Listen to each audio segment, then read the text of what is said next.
Hi friends, ಕ್ವಿಕ್ಕಾಗಿ vegetable salad ಯಾವ ರೀತಿ ಮಾಡೋದು ಅಂತ ನೋಡೋಣ ಬನ್ನಿ. ಮನೆಯಲ್ಲಿ ಏನೇನಿತ್ತೋ ಅದೇ ವೆಜಿಟೇಬಲನ್ನು ತೊಗೊಂಡು ಮಾಡಿದ್ದೀನಿ.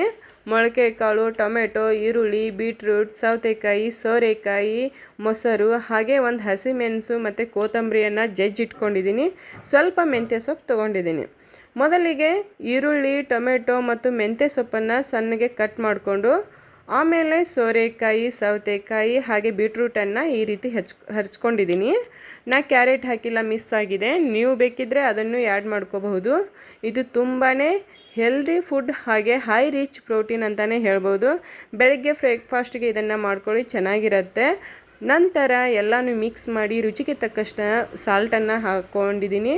ಮತ್ತೊಮ್ಮೆ ಚೆನ್ನಾಗಿ ಮಿಕ್ಸ್ ಮಾಡಿ ಸರ್ವ್ ಮಾಡಿದರೆ ಆಯಿತು.